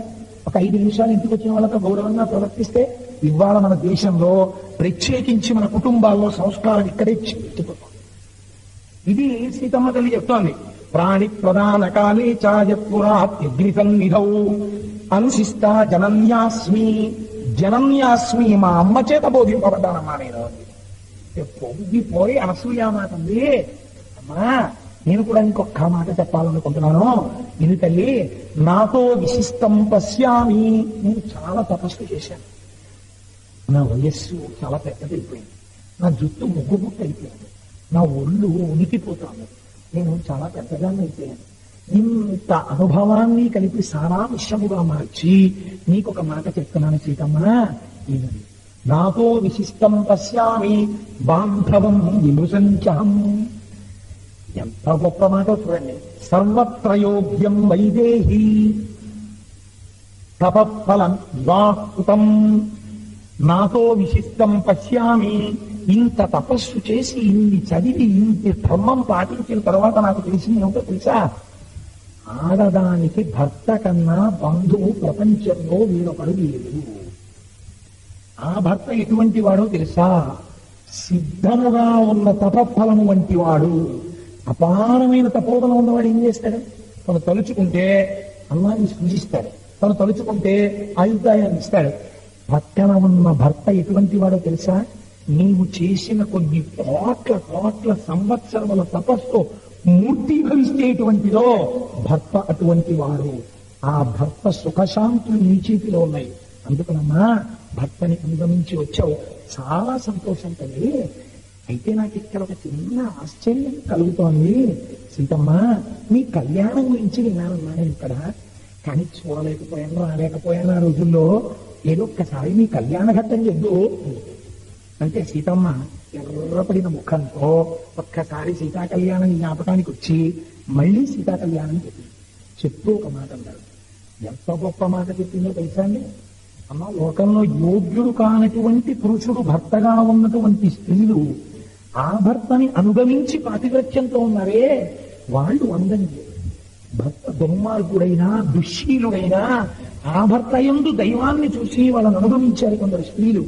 పొగడవలసిన వాళ్ళు ఉంటే వాళ్ళన్నా మహానుభావుడు నా భర్త, పరమ ధర్మమూర్తి, నా యందు తప్ప వేరొకరి యందు మనస్సు లేనివాడు, ఆయన వంశంలో తండ్రి గారు దక్షిణ నాయకుడు, ఆయన కూడా వేరొక పత్నిని స్వీకరించవచ్చు, కానీ ఏకపత్ని వ్రతం కలిగినటువంటి వాడు, నన్ను తప్ప వేరొకరిని భార్యగా స్వీకరించని వాడు, ఆ దృష్టి లేనివాడు. ఇంకొక గమ్మత్తు ఉందో తెలుసా అమ్మా? ఆయన తండ్రి గారైన దశరథ మహారాజు గారు అయోధ్యానగరంలో ఏ స్త్రీ వంక అయినా భార్యా దృష్టితో చూస్తే రాముడు వారిని తల్లి దృష్టితో చూస్తాడు. అటువంటి వాడన్నా నా భర్త. అటువంటి ధర్మాత్ముడితో అనుగమించి ఆయనకి నమస్కరించి ఆయనతో కలిసి నేను నడిచి ఆయనని గౌరవించడంలో పెద్ద గొప్పతనం ఏముందమ్మా? అది నా గొప్పతనం అంటావా అందమ్మవారు. ఇది సీతమ్మ తల్లి శీలం అంటే. ఈ మాట అన్న తర్వాత కళ్యాణం గురించి చెప్పమంటే తల్లి సంక్షిప్తంగా చెప్తూ ఒక మాట అంటుంది. సరే, రాముణ్ణి తీసుకురావడం, ధనుర్భంగం జరగడం వరకు చెప్పి సీతా కళ్యాణం బాలకాండలో చెప్పనటువంటి రహస్యాన్ని ఒకదాన్ని అమ్మవారి ఇక్కడ చెప్పింది. ఏమిటా రహస్యం అంటే, పూర్ణ కలశం పట్టుకుని పరిగెత్తుకు వచ్చేసాడు కదా జనకుడు. జనకుడికి సీతమ్మ ఏ రకంగా కూతురని మీరు చెప్పగలరు? ఈ అనుమానం రాకుండానే అశరీరవాణి పలికినది అని చెప్పింది సీతమ్మ. ఆ సమయంలో ధనుర్భంగం అయిన తర్వాత మా తండ్రి గారు చేతిలో పూర్ణ జలకలశాన్ని పట్టుకుని కన్యాదానం చేయడానికి నన్ను తీసుకుని అక్కడికి వెళ్ళారు. వెడితే ఆకాశంలోంచి ఒక మాట వినపడింది. అంతరిక్షే చవాగుప్త మానుషీ ప్రతిమా కిలా. ఈమె మనుష్య స్త్రీ కాదు. ఇది మీరు రామాయణంలో గమనించారు. రాముడు నరుడు, సీతమ్మ నరకాంత కాదు. ఎందుకని? అశరీరవాణి చెప్పింది, జననము చెప్పేస్తోంది ఆవిడ అయోధ్య. అశరీరవాణి కన్యాదాన సమయంలో చెప్పింది. అంతరిక్షే చవాగుప్త మానుషీ ప్రతిమా కిలా ఏవయేన్ తత్ నరపతే ధర్మేణ తనయా తవా. ఈమె దేవతా స్త్రీ, ఈమె మనుష్య స్త్రీ కాదు. అయినా ధర్మము చేత నీకు కుమార్తె. మహర్షి మర్చిపోరండి ఈ ధర్మం అన్నమాట. ఏంటి ధర్మం అంటే, భూమిని తవ్విన వాడివి నువ్వు బిడ్డల కోసం యజ్ఞానికి, ఆమె నీకు తెలియదు. నువ్వు పెంచావు, నా కూతురు అన్న భావనతో పెంచావు, ఆవిడ అంగీకరించి జానకి అని పిలిపించకూడదు. ఇక ధర్మము చేత నీకు కుమార్తె. ఆవిడ అయోనిజ అయినా దేవతాస్త్రీ అయినా ఈ కారణము చేత జనక మహారాజు గారికి కుమార్తె అయినది. ఏ కారణము చేత? ధర్మము చేత. ఇక మీరు ప్రశ్నించలేకుండా చెప్తారు మహర్షి, ఎక్కడైనా చెప్తే చాలా అందంగా మాట్లాడతారు. అందుచేత ధర్మేణ తనయాతవా అని పై నుంచి చెప్పింది. లేకపోతే కన్యాదానం ఎలా చేస్తాడని జనక మహారాజు గారు. అప్పుడు కన్యాదానం చేయడానికి మా నాన్నగారమ్మా పూర్ణ కలశం పట్టుకుని వచ్చాడు. వచ్చి రామా చేతులు చాపు, నీళ్లు పోసి మా అమ్మాయిని దానం చేస్తానన్నాడు. అంటే రాముడు ఏమన్నాడో తెలుసా అమ్మా మా నాన్నగారితో? ఒక గొప్ప మాట చెప్పాడు. ఆయన అన్నాడు, ఆ సీతమ్మ తల్లిని దీయమానా తువాగుప్త, ఇవనయా సీతమ్మ తల్లిని స్వీకరించు అని అంటే, అవిజ్ఞాయ పితుచ్ఛంద, నేను ఈ పిల్లని పెళ్లి చేసుకుంటున్నానన్న విషయం మా నాన్నగారికి తెలియదు. మా నాన్నగారికి తెలియకుండా నేను వివాహం చేసుకోను. నాకు ఈమె భార్యగా ఉండొచ్చా ఉండకూడదా అన్న విషయం నిర్ణయించవలసిన వాడిని నువ్వు కాదు, నీ ప్రతిజ్ఞ కాదు. నేను క్షత్రియులను ధనస్సు ఎక్కువ పెట్టాను. ఇది విశ్వామిత్రుడి గారికి అన్నాడు రాముడు. ధనస్సు చూశాను, క్షత్రియుడిని కాబట్టి ఎక్కువ పెట్టాను. పిల్లని పెళ్ళంగా చేసుకోవడం అంటావా? నా చేతిలో లేదు. ఎవరు నిర్ణయించాలి? అయోధ్యాధిపదే ప్రభో, నా తండ్రి గారు ఉన్నాడు అయోధ్యాధిపతి దశరథ మహారాజు గారు. అవిజ్ఞాయ పితుచ్ఛంద, మా నాన్నగారు నిర్ణయించకుండా, మా నాన్నగారు ఆజ్ఞాపించకుండా ఈ పిల్లని నేను భార్యగా స్వీకరించాను. ఇప్పుడు జనక మహారాజు గారు దశరథుడికి కబురు చేశాడు. దశరథుడు వచ్చి ఇరు అంశాలు విన్నాడు. విన్న తర్వాత, రామా ఈమెని నువ్వు భార్యగా స్వీకరించు. ఇప్పుడు రాముడు సీతమ్మని భార్యగా స్వీకరించాడు. అందుకని రామచంద్రమూర్తి శివధనుర్భంగం చేసి నన్ను పెళ్లి చేసుకోలేదమ్మా, అలా చేసుకోనని చెప్పాడు. దశరథ మహారాజు గారు మా మామగారు నిర్ణయించారు, నిర్ణయిస్తే నన్ను చేసుకున్నాడు. రామచంద్రమూర్తి మా మా ఆయనకి తండ్రి మీద ఉన్న గౌరవం అంటే అదమ్మా. అందుకే 14 ఏళ్ల అరణ్యవాసానికి వచ్చాడు. నా భర్త ఎంత పితృభక్తి కలిగిన వాడో చూడు తల్లి, నేను పొంగిపోతున్నానమ్మా అటువంటి భర్త దొరికినందుకు అని చెప్పి. అంతేకాని ఎంతో పిచ్చేయండి, పాపం ఏం తెలియదు. ఆవిడెవరో అడిగింది మా పెనత్త గారు. నేనేమో వెంటనే కలిసి ఓ 4 చీర కట్టేసుకుని వచ్చేసాడు. ఆకులు అమ్మలు కందమూలాలు తింటూ ఉన్నాడు.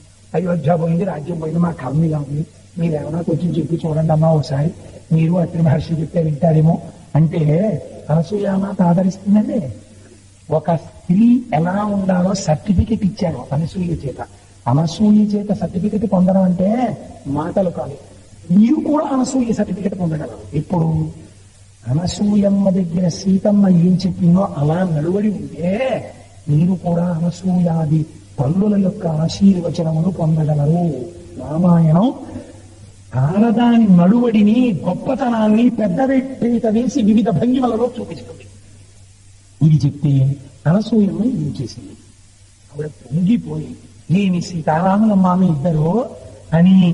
అయితే ఏమంటే మీరు దశరథ మహారాజు గారు చెప్పారు కదా, చెప్తే పెళ్లి చేసేసుకుని నేను అలాంటి పిల్ల అయితే చేసుకోవాలనుకునేవాడిని మొదటి నుంచి, మరి నాన్నేమో నేను చేసుకోమన్నాడు చేసుకున్నాను అని ఇప్పుడైనా అన్నారా రాముడు అంటే ఎంత అందంగా మాట్లాడతారో చూడండి.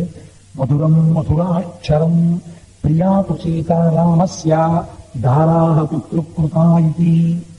మొట్టమొదట సీతారాములు ఇద్దరు వైవాహిక జీవితం మొదలుపెట్టినప్పుడు రాముడికి సీతమ్మ గురించి ఏమి తెలియదు కదండి. ఏమీ తెలియకుండా వైవాహిక జీవితం మొదలుపెట్టారు. ఎవరైనా అలాగే మొదలెడతారనుకోండి. కానీ రాముడికి సీతమ్మ యందు ప్రేమతో వైవాహిక జీవితము ప్రారంభముటకు ఏది కారణమో, ఏది చూసి ఆయన సీతమ్మని మొట్టమొదట గౌరవించాడు? దారాహ పితృకృతా ఇది. మా తండ్రి గారైన దశరథ మహారాజు గారు ఈమె నాకు యోగ్యమైన భార్య అని నిర్ణయించినాడు. మా తండ్రి గారి తీర్పు తిరుగులేని తీర్పు. ఆయనకి తెలుసు నాకెవరు భార్యగా ఉండాలో. ఆయన నిర్ణయించారు కాబట్టి నాకు ఈమె యోగ్యురాలైన భార్య. అందుకు రాముడు ప్రేమించాడు.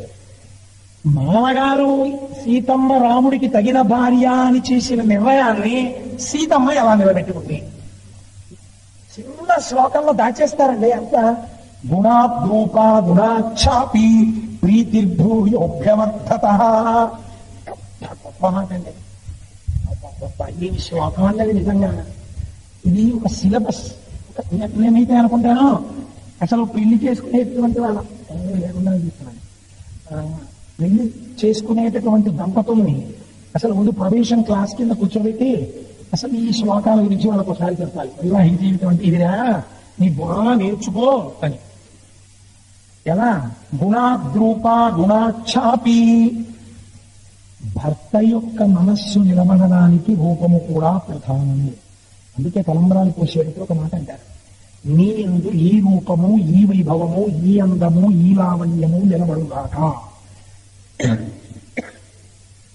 ఏది చూసి ఆయన భార్యగా స్వీకరించాడో ఆ అందము ఆవిడ ఎందు చెక్కు చెదరక ఉండాలని కోరుతారు మంత్రంతో. కాబట్టి గుణాద్రూప గుణాఛాపి. బాహ్యంలో అందం ఉంది, చాలా గొప్ప సౌందర్య రాశి. భర్త ఆనందానికి వశుడయ్యాడు, కానీ బాహ్యమునందు ఉన్న అందం ఆంతరంగం లేదు. అది భర్త మరణానికి కూడా కారణం ఉంది. లేరా అలాంటి వాళ్ళు? కవితమ్మ రామాయణంలోనే ఉంది కదండి, పక్కనే పాత్ర. దశరథుడు తన కొడుక్కి తేగలిగినటువంటి ఇల్లాల్ని తను తెచ్చుకోలేకపోయాడు. అది గుణాద్రూప గుణాఛాపి. సీతమ్మ రాముని పట్ల తన గుణముల చేత ప్రీతిని పెంచుకున్నది. రోజు రోజుకి ఆయనతో మాట్లాడడంలో, ఆయనతో అనుగమించడంలో, ఆయన కష్ట సుఖాలు పంచుకోవడంలో, ఆయన్ని ఆనందంగా ఉంచడంలో. నేను ఒక చోట ఒక పుస్తకంలో ఒక మాట చదివాను. ఆ మాట చదివి నేను ఒక అరగంట సేపు కుర్చీలో వెనక్కి పడిపోయి వెళ్ళిపోయాను. ఎంత గొప్ప మాట అంటే వాక్యం చిన్నది. ఆయన అన్నాడు, భర్తకు విశ్రాంతి స్థానము భార్య. ఏం వాక్యం రాయి అనుకున్నాను, ఎంత గొప్ప మాట రాయి అనుకున్నాను నేను. సాధారణంగా మనం ఏమంటాం, విశ్రాంతి స్థానము ఇల్లు అంటాం. ఆఫీసులో ఏదో ఇబ్బంది వచ్చింది, లేకపోతే బజార్లోకి వెళ్ళాడు, ఏదో భారీగా నగ కొనుక్కొద్దామని 10,000 రూపాయలు జేబులో దాలో కొట్టేశాడు. ఇంటికి వెళ్ళాడు, మనసు కుపితం అయిపోతాడు బాధతో. 10,000 రూపాయలు పోయి ఇంటికి వెళ్ళి దిగాలుగా కూర్చున్నాడు. ఆవిడ వచ్చి ఏమంటే అలా కూర్చున్నాడంటే నగ తాలేదా అంది. 10,000 రూపాయలు ఎవరో కొట్టేశారు అన్నాడు. అనగానే నీ మోహం, నేను అప్పుడే అనుకున్నాను, నా బతుక్కి మీరు నగ తేవడం అవుతే అని అనుకోండి. ఇది కాదు బాధ, అది పెద్ద బాధ. ఇప్పుడు నగ ఏంటండి? చూసారా, ఈశ్వరుడు ఒక నిర్ణయం చేశాడు. నీకు బాహ్యమైన నగ అలంకారం, నీ భర్త ప్రేమ నీకు అలంకారం. ఇంత ప్రేమైకమూర్తిని నీకు భర్తగా ఇచ్చి అతని ప్రేమ సర్వస్వాన్ని నీకు అలంకారంగా చేయించాను. అంతర్ముఖ సమారాధ్య బహిర్ముఖ సుదుర్లభ అంటారు లలితా సహస్రంలో. అలా ఎప్పుడు ఆయన లోపల నువ్వే ఆరాధింపబడుతున్నావు, ఆయన హృదయ సింహాసనమునందు అధిష్ఠించి ఉన్నావు. ఇంతకన్నా నీకు అలంకారం ఏంటి? అందుకని అమ్మవారు ఇలాంటి అలంకారాలు నేను ఒప్పుకోనండి. నాకు ఈ నల్ల పూసలు చాలవండి, మీ ప్రీతి నా ఎందుకు చాలదా? మీ ప్రేమ కన్నా నాకు అలంకారాలు కావాలా? మీ ప్రేమ లేని కానీ దేనికంటే అలంకారాలు? అమ్మవారు నన్ను అలా అనుగ్రహించిందనమాట. అని భార్య అందనుకోండి, ఆ భర్త లేచి గాఢంగా భార్యని కౌగిలించేసుకుని ఏడ్చేసి ఓ మాట అంటాడు, 10,000 పోతే పోయే కానీ నా భార్య యొక్క ఉన్నతి ఏమిటో ఈశ్వరుడు నాకు చూపించాడు. ఇప్పుడు భర్తకి విశ్రాంతి స్థానం ఇల్లు అయిందా భార్య అయిందా? కష్ట సుఖముల ఎందు భార్యయే. ఎవరున్నారో కానీ మహానుభావుడు అని నేను అలా అన్నాను, మీరు దయచేసి అనుకోకండి. 10 మందిని ఆదరించు కన్న తల్లిగా, కష్ట సుఖాలలో తోడు నీడగా తల్లిని మరపించే ఇల్లాలి ఆదరణ, మగుడేగా మగువానికి మధుర భావన, ఆలయాన వెలసిన దేవుని రీతి ఇల్లాలి జగతికి జీవన జ్యోతి. రామాయణం చెప్తూ సినిమా పాట పాడేయటమే అని అనుకుంటాను. అందులో ఏమి యోగ్యత లేదని నేను దాన్ని కూర్చి కూడా చెప్పండి. ఎంత గొప్ప మాట మాట్లాడాడండి మహానుభావుడు, ఎంత అందమైన మాట మాట్లాడాడండి. ఇది భర్త భార్యకు విశ్రాంతి స్థానము. ఈ స్థానం ప్రపంచంలో ఇంకోటి లేదు. భర్త వేరొక చోట విశ్రాంతి స్థానాన్ని వెతుక్కున్నాడు అనుకోండి, సమాజంలో బరువైపోతుంది అద్భుతం. ఈ భర్త భార్య యందు, భార్య భర్త యందు నిరంతర జాగరూకులై ఉండాలి. భార్యకి భర్త తప్ప వేరొకరు విశ్రాంతి స్థానం కాకూడదు. మాట అలా ఉండాలి. భార్య భర్తకి తాను తప్ప వేరొక విశ్రాంతి స్థానం కాకూడదు, అలా తన నడుములు ఉండాలి. ఇలా ఉంటే ఏమవుతుంది? మొట్టమొదట్లో ఒకరి శరీరం మీద ఒకరికి వ్యామోహం ఉంటుంది, అది దోషం నేను అనుకోవట్లేదు. కానీ రాను రాను రాను రాను ఏమవుతుంది అంటే ఒకరి మీద ఒకరికి ప్రీతి పెరుగుతుంది. ఇప్పుడు వాళ్ళు పెళ్లి చేసుకున్నప్పుడు పీటల మీద కూర్చున్న దంపతులు వేరు, ఇప్పుడు వాళ్ళు షష్ఠి పూర్తి కూర్చున్నారు. ఇప్పుడు వీళ్ళు ఎలాంటి వాళ్ళో తెలుసా అండి?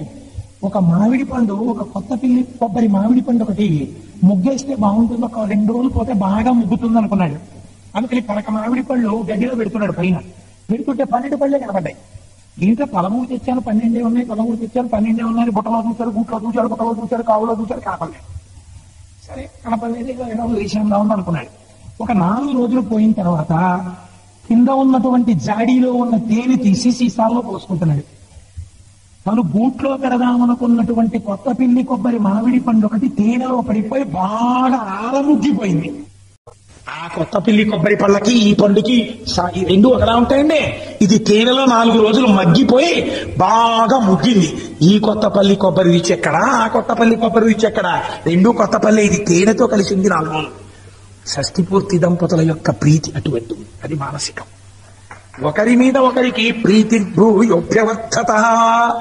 అయ్యయ్యో కష్ట సుఖాలలో నాతో అనుగమించింది, ఈ పిచ్చిది ఎలా బతుకుతుందో, దీనికి బలహీనత ఉందని. ఒరే మీ అమ్మ ప్రథమ కోపం, తొందరపడి కోపడుతుంది.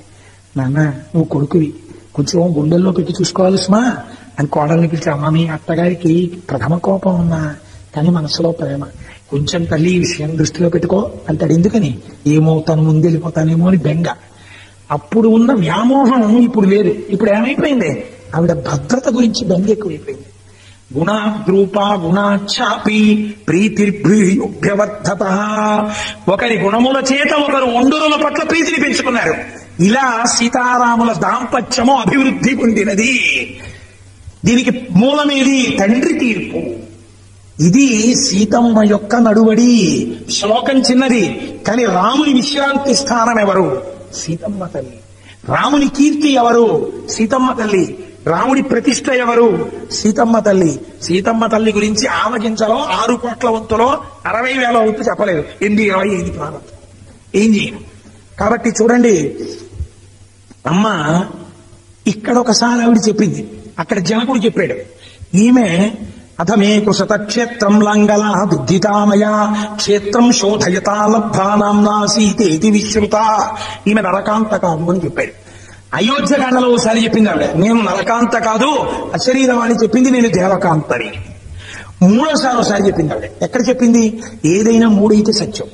మూడోసారి ఇంకొకసారి చెప్పింది ఆవిడ, నేను మనుష్యకాంతని కానని.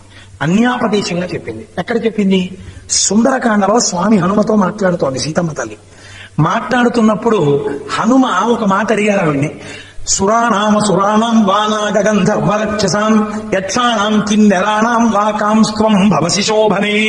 అమ్మా నువ్వు దేవకాంతవా, నరకాంతవా, యక్షకాంతవా, కిన్నెరకాంతవా, కింపురుషకాంతవా, వశిష్ఠుడిని విడిచిపెట్టి వచ్చిన అరుంధతివా, కపిలుడి మీద కోపం వచ్చి వచ్చినటువంటి శ్రీమతివా, లేకపోతే నలుడిని విడిచిపెట్టి వచ్చిన దమయంతివా? అమ్మా నువ్వు ఎవరమ్మా నాకు చెప్పు, నిన్ను సీతమ్మ అనుకుంటున్నానమ్మా, నిజం చెప్పు అన్నారు.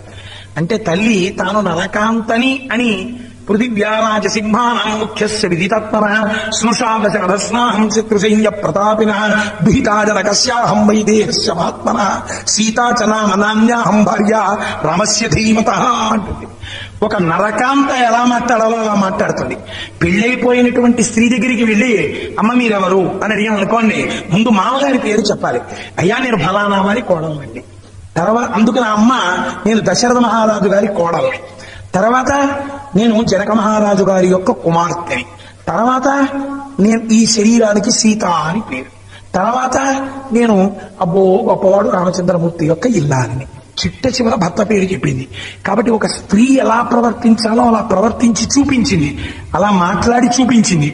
కానీ ఇక్కడే స్వామి హనుమతో ఆవిడ ఒక చిత్రమైన మాట చెప్పింది.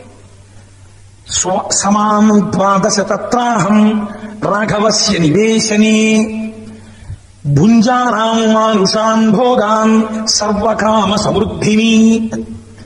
ఇదండి చాలా చిత్రమైన శ్లోకం. ఇది ఎక్కడ ఈ శ్లోకం చూడండి, ఆవిడంది మా ఇద్దరికి వివాహం అయిన తర్వాత 12 సంవత్సరములు నేను రామచంద్రమూర్తి యొక్క అంతఃపురమునందు ఉన్నాను. ఆ 12 సంవత్సరములు మనుష్యులు అనుభవించేటటువంటి సర్వభోగములను నేను అనుభవించాను. ఈ మాట ఏమిటండి అసలు? కోటేశ్వరాలు మీ ఇంట్లో అన్ని ఉన్నాయా అండి అన్నాను అనుకోండి. మనుష్యులు అనుభవించు భోగములన్నిటినీ నేను అనుభవించు తిని అన్నాను అనుకోండి. అది మీరు మనుషులు కాదేంటి? మనుష్యులు అనుభవించి భోగాలు అనుభవించేది మీరేం దేవత రాక్షసుడా? లేకపోతే ఏమనాలి? నేను భోగాలన్నీ అనుభవించాను అన్నారు. ఆవిడ అలా అంటలేదు. భుంజానామానుషాన్ భోగాన్, మనుషులు అనుభవించే భోగాలు నేను అనుభవించానంట. మనుషులు అనుభవించే భోగాలు నేను అనుభవించానంటే నువ్వు మనిషి కావా? కాను. సత్యమే. ఇతపూర్వమే చెప్పిందిగా. తను మనుష్యకాంత అయితే ఒక మనుష్యుడికి జన్మించాలి. మనుష్య స్త్రీగా కనపడుతోంది, కానీ మనుష్య స్త్రీ కాదు. సీతమ్మ సాక్షాత్ పరాశక్తి, మాయాస్వరూపిణి. అందుకే సుందరకాండ పేరు దగ్గరికి వచ్చేటప్పటికి మహర్షి రామాయణాంతర్గతమైన పేరు పెట్టలేదు. బాలకాండ రాముడి బాల్యం చెప్పిందానండి, లేకపోతే ఇంకో కారణం చెప్పండి. బాలకాండ. అయోధ్యకాండ అయోధ్య గురించి చెప్పింది కాబట్టి. అరణ్యకాండ అరణ్యంలో జరిగినటువంటి విశేషాలు చెప్పింది కాబట్టి. కిష్కింధకాండ కిష్కింధలో విషయాలు చెప్పింది కాబట్టి. యుద్ధకాండ యుద్ధ విశేషాలు చెప్పింది కాబట్టి. ఉత్తరకాండ తదనంతర విశేషాలు చెప్పింది కాబట్టి. సుందరకాండ ఎలా? సుందరకాండ సుందరే సుందరో రామ సుందరే సుందరీ కథ సుందరే సుందరీ సీతా సుందరే సుందరం వనం సుందరే సుందరం కావ్యం సుందరే సుందరం కపి సుందరే సుందరం మంత్రం సుందరే లింగ సుందరం అన్నారు. కావ్యం సుందరం, రాముడు సుందరుడు, సీతమ్మ సుందరి, హనుమ సుందరుడు, వర్ణనలు సుందరం, అన్ని సుందరం. ఇంకా సుందరకాండ కాకపోతే ఏ కాండ అవుతుంది? కాదు. ఇందులో సీతమ్మ తల్లి బాలాత్రిపుర సుందరిగా కనపడుతోంది. బాలాత్రిపుర సుందరిగా కనపడుతోంది అని నువ్వు ఎలా చెప్పగలవు? ఒక ఆయన ఈ రహస్యాన్ని చెప్పిన వాడు ఉన్నాడు. ఎవరు? సీతమ్మ రామచంద్రమూర్తితో వెడితే రాముడు సంతోషంగా ఉన్నాడని చెప్పిన పెద్దలు ఎవరైనా ఉన్నారా? లేకపోతే అక్కడికి వెళ్ళి ఆయన బుర్ర తినేసిందా? అంటే దాని ఏమిటంటే మనకి కష్టాలను ఎప్పుడైనా అందా? ఎప్పుడూ ఆయనకి విశ్రాంతి స్థానంగానే ఉందా? అంటే ఈ మాటలు చెప్పాలంటే ప్రతి వాళ్ళు ఎలా సరిపోతారండి? దానికి ఒక పెద్దరికం ఉన్న వాళ్ళు చెప్పాలి. సుమంతుడు చెప్పాడు దశరథుడితో. దశరథుడు అడిగాడు, నా కొడుకు సంగతి వదిలేయి, యవ్వనంలో ఉంది నా కోడలు, కష్టం తెలియని పిల్ల రాముడితో వెళ్ళింది, బాధ పట్టలేదు కదా అన్నాడు. అంటే సుమంతుడు ఎంత అందంగా చెప్పాడో తెలుసా అండి? బాలేన రమతే సీతా బాలచంద్ర నిభానన రామ రామే యదీనాత్మా విజనేపి వనే సతి. ఏమోయ్ దశరథ మహారాజా, బాలేన రమతే సీత, బాలయైన సీత, రమయైన బాల, లక్ష్మిగా ఉన్న బాలాత్రిపుర సుందరి, బాలాత్రిపుర సుందరిగా ఉన్న లక్ష్మి. ఈవిడ బాలచంద్ర నిభానన, బాలచంద్రుడు ఎలా శోభిస్తాడో అలా శోభిస్తోంది. ఏ కారణం చేత? రామ రామే యదీనాత్మ విజనేపి వనే సతి. మనుష్యులు లేనటువంటి దండకారణ్యంలో అంత ఆనందంగా ఎందుకుందో తెలుసా? పక్కన భర్త ఉన్నాడని. పక్కన భర్త ఉంటే అది అరణ్యమైనా ఆవిడకి అవసరం. అంత ఆనందంగా ఆవిడ మాటకు ఆవిడ కట్టుబడి ఉన్నది. రాముడు అయోధ్యకాండలో సీతమ్మని తీసుకెళ్ళన్నాడు. తీసుకెళ్ళనంటే ఆవిడంది, నువ్వు అయోధ్యలో ఉండు, సంతోషంగా ఉండాలి, అరణ్యం ఎందుకు నీకు, నేను కష్టపెట్టకూడదన్నాడు. నేను తరచు చెప్తుంటాను ఈ శ్లోకాన్ని. ఆవిడంది, నా తంత్రీ వజ్జతే వీణా నా చక్రో వర్తతే రథ నా పతి సుఖమేదే తాయస్యాదపి శతాత్మజా. ఏమయ్యా రామా, నేను ఒక మాట చెప్తాను వింటావా? వీణ చేత్తో పట్టుకుని వీణ తీగని గోటితో దెబ్బలు కొడుతుంటే వీణ తీగ పెనగి పెనగి మోగుతుంది. పెనగి పెనగి గోటి దెబ్బలు తిని మోగినటువంటి వీణ తీగ మోగుతోంది, అందులో వీణ మోగుతోంది అంటారు. నా చక్రో వర్తతే రథ, రథం వెళ్ళిపోతున్నప్పుడు ఎగుడు దిగుడుల మీద, ముళ్ల మీద, గాజు పెంకుల మీద, రాళ్ల మీద రథచక్రాలు నడుస్తున్నాయి. రథచక్రాలు నడుస్తున్నాయి అంటే రథం నడుస్తోందంటారు. నా చక్రో వర్తతే రథ, కష్టం రథచక్రాలది, కీర్తి రథానిది, కష్టం వీణతీగది, కీర్తి వీణది. అలా 100 కొడుకులు తెల్లవారి అమ్మ నిద్రలేచి మంచం మించి కాలు కింద పెడుతుంటే తమ అరచేతులు జాపి అరిచేతులలో కాళ్లు వేయించుకునేటటువంటి పిల్లలు ఉన్నప్పటికీ అటువంటి 100 కుమారుల వల్ల కలిగినటువంటి సుఖం కన్నా భర్త పక్కన ఉన్నప్పుడు కలిగినటువంటి సుఖము వేరు రామా, దీనితో తుల్యము కాదు. నువ్వు ఉన్నది అయోధ్య, నువ్వు లేనిది అడవి, నేను నీతో వస్తాను. అలాగే ప్రవర్తించిందా? సుమంత్రుడు చెప్పాడు. ఇంకొక ఆయన చెప్పాడు, సుమంత్రుడు అంటేనండి ఆ ఇంటి పెద్ద కదా, అలా కనపడదు అసలు ఆయనకి సీతమ్మ, అందుకే అలా చెప్పేశాడండి అంటారేమో. మహర్షి గొప్పతనం ఏమిటో తెలుసా? సీతమ్మ రాముని విశ్రాంతి స్థానము. రాముడు అరణ్యవాసంలో కూడా ఆనందంగా ఉన్నాడు. కారణం నేనంట మా అమ్మ సీతమ్మ అంటాను. ఎలా రుజువు చూపించగలవు? మీకు సుమంత్రుడి వాక్యం నేను ఒకటి చూపించాను, మీరు ఒప్పుకోరంటే నేను ఒక మర్యాద కన్నానంతే అన్నమాట. నేను మిమ్మల్ని తక్కువ చేసేటలేదు. సుమంత్రుడు అంటాడండి, ఎందుకు అన్నాడు? ఆయన అయోధ్య పట్టణంలో చాలా కావలసిన వాడు. సీతమ్మని పట్టుకుని ఆ సీతమ్మ కొంచెం రాముడితో కొంచెం అదో బాధగా అస్తమానం అటు తిరిగి కళ్ళు ఎత్తుకుంటోందండి అండ కదా. అసలే దశరథ మహారాజు గారు ఏడుస్తున్నాడు, అందుకుని చెప్పలేదేమో, ఇలా చెప్పాడేమో అంటారేమో. సీతాపహరణం జరిగే ముందు అప్పటికి 13 సంవత్సరముల అరణ్యవాసం పూర్తయిపోయింది. అంటే 14 ఏళ్లలో సింహభాగం పూర్తయిపోయింది కదండి. ఇప్పుడు సీతారాముల్లో రాముడికి సీత విశ్రాంతి స్థానంగానే ఉందా? ఇప్పటికి 13 ఏళ్లలో కూడా ఇప్పుడు రాముడిని ఎక్కడ దెప్పి పడవలేదా? ఏంటంటే మనకి అరణ్యవాసం అని. ఇప్పుడు మళ్ళీ సుమంత్రుడో లక్ష్మణుడో చెప్పాడు అనుకోండి, మళ్ళీ ఇది అనుమానం వస్తుంది కదా. మహర్షి ప్రజ్ఞ చూడండి ఎవరితో చెప్పించారో. ఆయన అన్నారు, రావణాసుడు మారీచుడి దగ్గరికి వెళ్ళి మారీచా, నువ్వు రాముణ్ణి కొంచెం దూరంగా తీసుకెళ్లి హా సీత హా లక్ష్మణ అని అరుస్తూ రాముడి చేతిలో చచ్చు.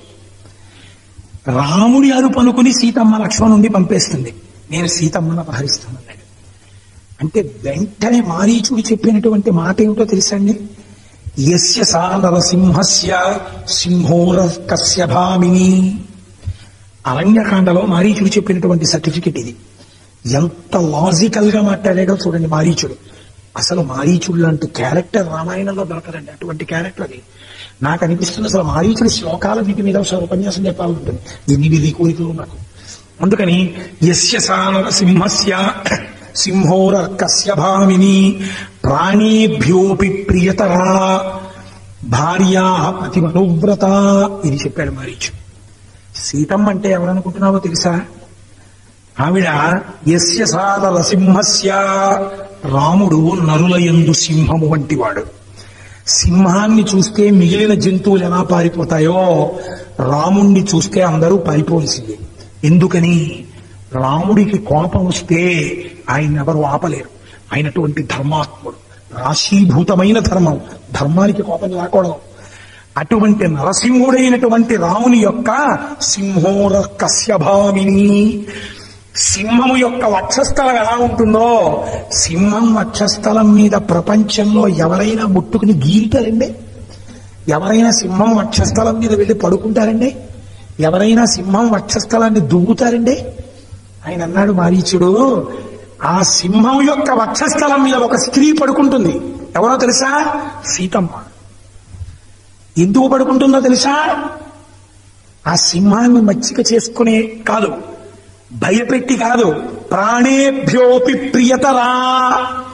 పోన్లే పోతే పోయిందని రాముడు వదిలేస్తాడు అనుకుంటున్నావేమో. రాముడి ప్రాణములు వదిలిపెట్టడం కన్నా రాముడికి సీతమ్మను వదలడమే ఎక్కువ.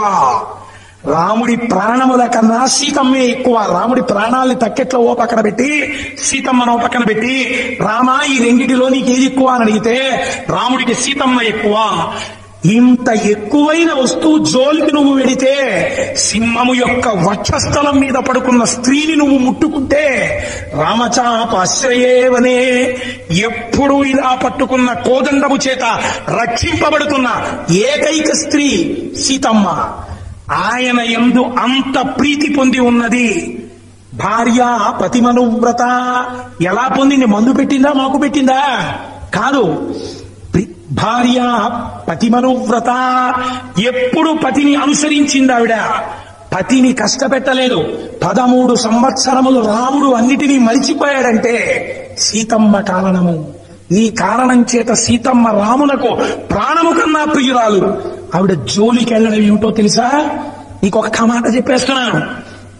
నీకింతమంది భార్యలున్నారు, హాయిగా వీళ్ళందరితోటి ఈ పుత్ర మిత్ర కళత్రానిచ, హాయిగా సంతోషంగా బతుకు.